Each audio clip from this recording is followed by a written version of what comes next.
Welcome to Stone Cross Mountain Museum. Hi, my name is Don Hopkins, and this is Stone Cross Mountain Museum. I'm the owner of it, and I have spent 30 years in collecting and assembling this museum collection. This is the only museum collection like this in the world, and I've made a documentary to share this with the world. So as you view this documentary, I would like for you to share it with your friends so they can learn about this natural wonder and miracle of creation.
Patrick County lies along the Virginia-North Carolina border, where the rolling green hills of the Piedmont meet the plateau of the Blue Ridge Mountains.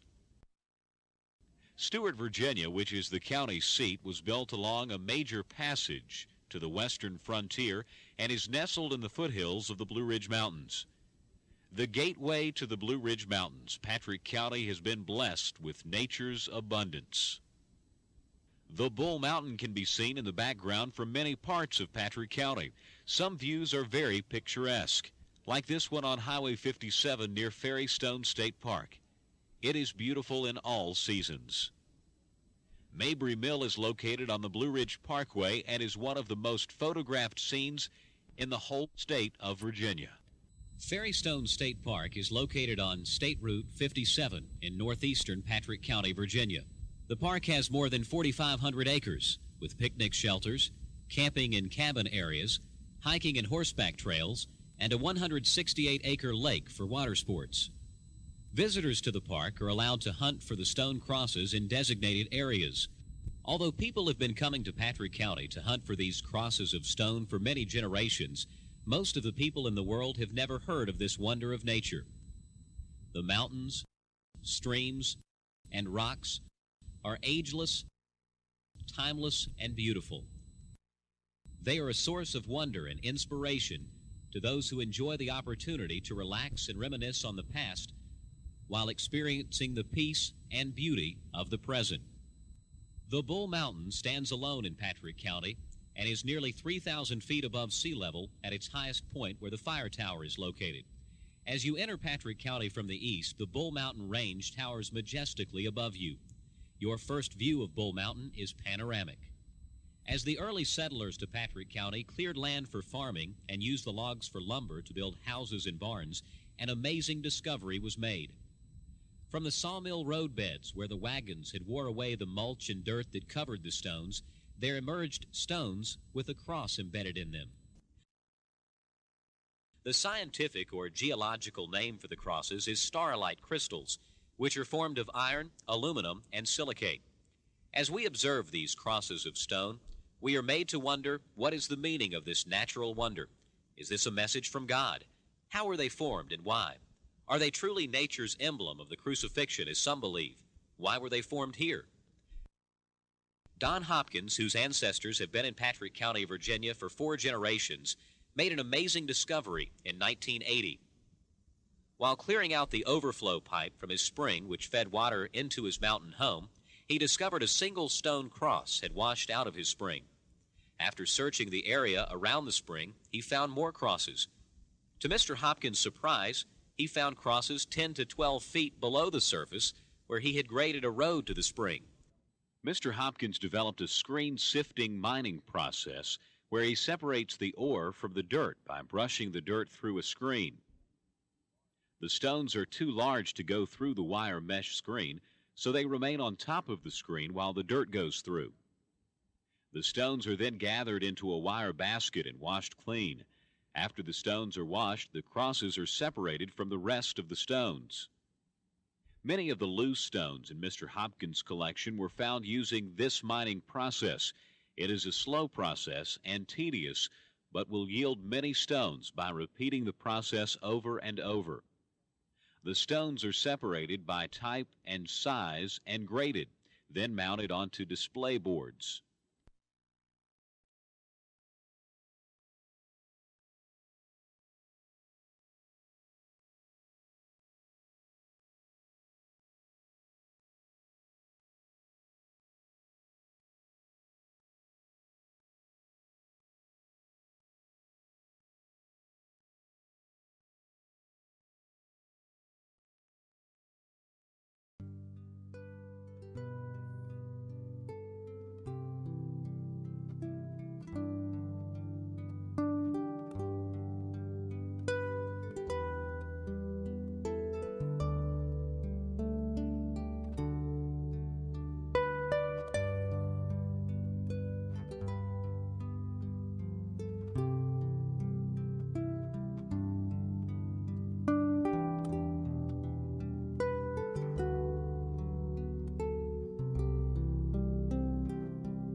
All right, this rock here has got a white band going through it.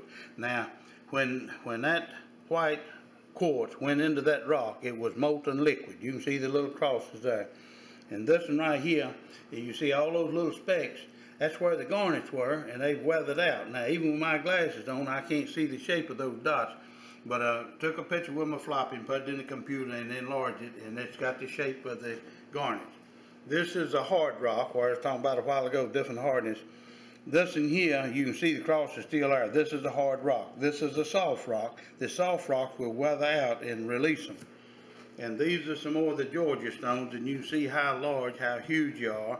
and how perfect shaped they are. Everything that you see in this museum is the way they come out of the ground. They have not been cut or altered or shaped in any way. Right over here is a good display that's got different places: Russia, North Carolina, New Mexico, Wisconsin, Minnesota, Patrick County, Virginia, and you see how small some of them are. It's just perfect shape, as tiny as they are. That's the St. Andrews, and this is a cross. They come out of the ground completely perfect, even in microscopic sizes. And this one right here is my pride and joy. It's got 6 rosettes on it and 6 crosses. And we carried this rock over a mile to get it out of the woods. And if you find a rock with 1 cross on it, that's a good day. But to find one that's got 6s, and you see how this is in layers. Each one of them layers represents a time cycle. So I've had people ask me, you reckon it just popped up like a snowflake? But this shows that they was formed over a long period of time. And right back here's another peewee, small enough to fit inside the loop of a hairpin. This display has some of the natural stones. This comes from Patrick County, from the Bull Mountain. I've got little markers so you can identify the crosses. Each place is a marker. Is a cross. You see how many crosses is in a rock like that. Now some of the crosses just on top of the rock, some of them go all the way through. So it's a variety of structures. This one right here, it's got a real good cross. It's got 4 crosses on it, but on the left edge of it there is a real pretty Roman cross. And there's one in this corner right above that dot. It's facing towards me. It's as perfect as any of them that's ever been cut out. And you can see where the markers are. You can see the crosses. I've got a beautiful collection. That one's right on the edge of the rock.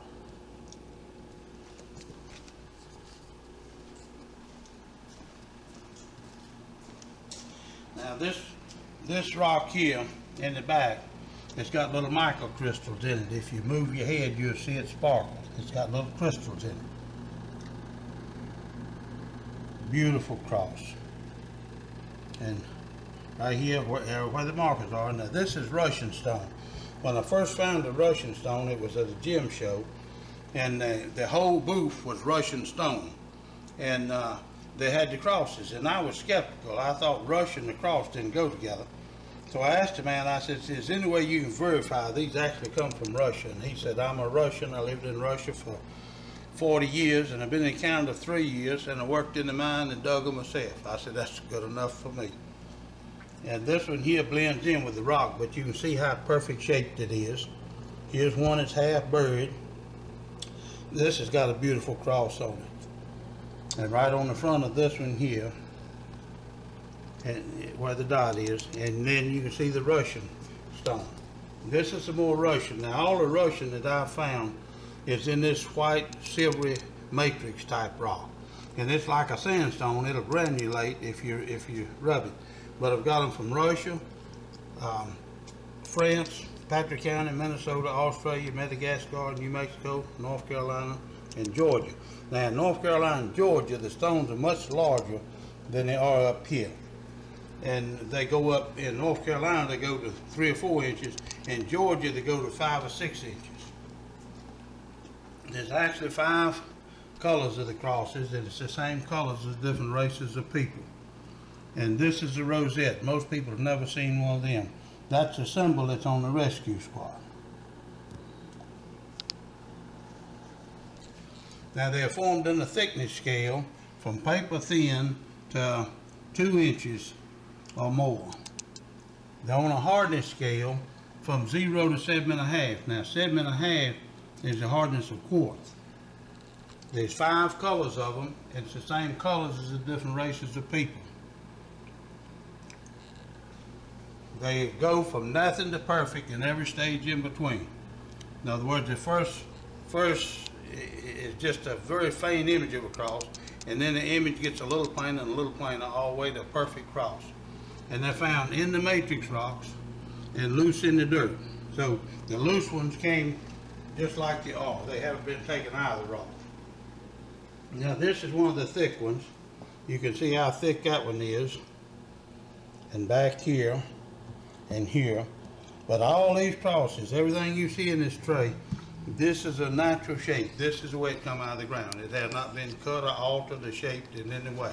This tray here shows the book. I've written a little book and a big book and a video about the crosses. And I've got pictures in there, got colored pictures, and so I've got a good representation of the crosses as they are. This is sort of a Duke's mixture. This is the way they come out of the ground, the way you see them. I've got one row of Georgia, and this is local. And we find little pieces up in the woods. And so if it's anything on them, we'll bring them out. Now this shows the different stages of development from nothing to perfect. The first stage is a faint image of a cross, then the image of the cross gets a little plainer, a little more detailed, all the way to a completely perfect cross. And it's the same in all the shapes. Now this one, you can see how narrow the cross piece is. It gets a little wider and a little wider and a little wider till it gets even with the upright. When it extends beyond the upright, that's how you get your cross design. So it's in stages. Now this is the thin one. That's a little thicker, little thicker, little thicker. You see everything is in stages, in increments. This is some more of the Russian stone. This is the first little tray I built to show the sizes of them. They go from less than 1/8 of an inch to 2 inches, and it's a graduated size scale. So, and there's actually 3 basic crosses: the Roman, the Maltese, and the St. Andrews. Now, watch my fingers. This is a St. Andrews, but you can get many different shapes in that one shape. So it's 30 or 40 variations, but all of them come from 3 basic shapes. And then there's a single crystal. The single crystal don't have a cross, but you can see it's a formation because it's got a definite shape. And this is some of the different shapes that I was talking about where I showed you my fingers. But this is one of the thin ones now. They come paper thin and then on up to 2 inches. And this is a little cross on there. Sometimes it looks like the cross is just etched on there. It's so faint. And this is what I call a little peewee. You can see how tiny it is. Some of them are so small they'll fit inside the loop of a hairpin. And then this one, it's got little bumps on it, but that's little garnets.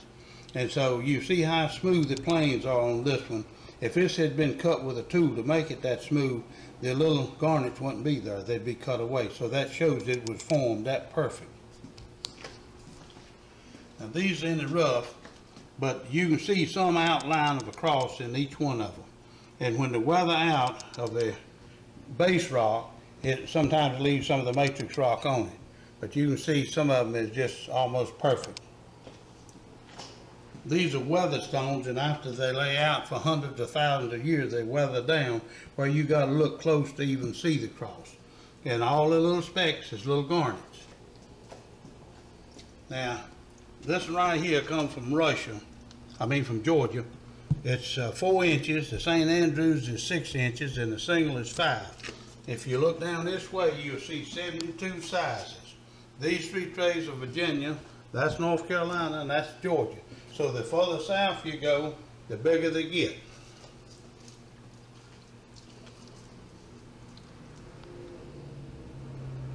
Now this is where we started, out in the mountain. I had a small building out there, and the mine was open to the public. Then we moved down on the highway to this location, and then we moved down here where the museum is. So we've had 3 different locations, and we dig dirt out of the mountain and shoved it up into buckets, and then we take the buckets and put them on the screen table and brush the dirt back and forth, and the dirt goes through the screen. We gather up the stones to be about a double handful comes out of each bucket, and then put them in a little wire basket. You can see the wire baskets here, and right here is one of them. And submerge it in a 5-gallon bucket of water and turn it back and forth like an agitator washing machine, and go through 10 buckets of water. I've dug out of the mountain over 3,000 buckets of dirt. That's 30,000 washings. That's what it took to get the collection I've got. And all of these, as perfect shape as they are, that's the way they come out of the ground. They have not been cut or altered or shaped in any way.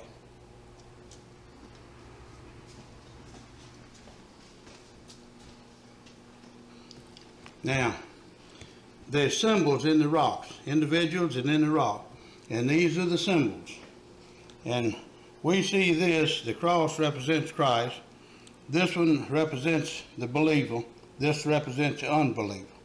Now, the X shape is a symbol of rejection. One of the thieves rejected Christ. When you was in school, if you put the wrong answer, teacher give you an X mark. This one, if you add on to the bottom of this one, it'll be the same shape as this one.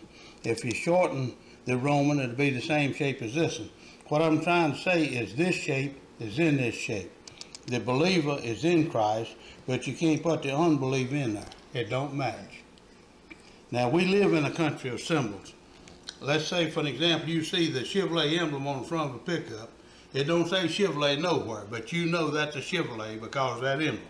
If you see McDonald's arches, a 3-year-old can tell you what that is. Now, what the cross represents, the three top points of the cross represents God the Father, Jesus Christ, and the Holy Spirit. And the bottom point is one way. There's only one way to God, and that's through Jesus Christ, His suffering, crucifixion, and death on the cross. We believe this is nature's emblem of the crucifixion.